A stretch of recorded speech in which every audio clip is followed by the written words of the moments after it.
Example 5 says identify the damping factor f of x of each function, then use a graphing calculator to sketch the graph of f of x and negative f of x, and then given the function the same viewing window, describe the behavior of the graph.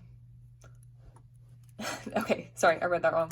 Anyways, we want to graph this thing. So when we do that, 3x, I know it says use a graphing calculator, but some of these it's like, I know what this looks like, so I'm just going to do it by hand. If you wanted to use a graphing calculator, you could. But I know the graph of y equals 3x. That's my slope. That's rise 3 over run of 1, 3 over 1. So that just means I'm going to go up 3 units and over 1, up 3 units and over 1. So it's going to be a pretty steep graph. And then I also know that to do the negative version of it, that's just put a negative sign out front or multiply everything in my equation by negative. I'm going to end up with the same type of graph. Y equals negative 3x is just rise of negative 3, rise of negative 3, and run of 1. So it's going to be like the same thing, but over it this way. So that's how I would graph those lines by hand. That's just using y equals mx plus b, where m is our slope and b is our y-intercept. So that's my two graphs. Then the cosine function that goes in between these graphs basically just goes back and forth. And we're not going to be particular ever about where exactly it goes because it all depends on the window you're looking at. We're just going to go back and forth and back and forth. You see, I just stopped these lines. It's because somewhere up here, like maybe up here, they would connect, and then up here on the next one, they would connect way up here, but I can't see that part of the graph. And then over here, again, we just wiggle back and forth between these lines. And then for this part, I can't see the ends of it, so it's just going back and forth in between our lines forever.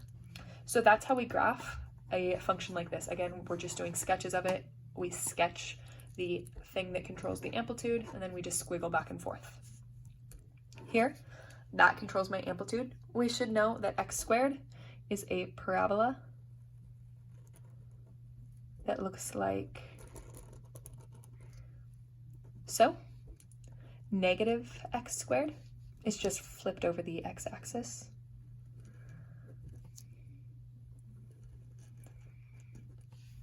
And then if I have sine of x in between, we just squiggle back and forth between these. And then when the squiggle is off the graph, we just keep doing it. So we just go up and down until I hit these lines. And when I'm not hitting them on the graph, I just draw what it would look like. So that's what the graph of one of these would look like. Here we have the thing that's controlling the amplitude is 2 to the x. I know that's exponential. I know it would go through over 0 up 1, because if I plug in a 0 here, anything to the 0 equals 1. And I know through it's gonna go back and forth between this function on that one. So again, if I plug a 0 in here, anything to the 0 equals 1, and then we multiply it by a negative. So my functions will have an asymptote. That's what an exponential graph looks like. Again, I'm just taking this from the parent functions. We should know what all of our functions look like at this point.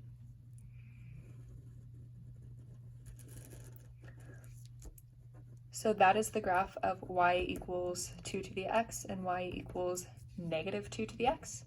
And again, I'm just going to squiggle back and forth between it. Technically on this one, we have a cosine graph, so it should go up right here.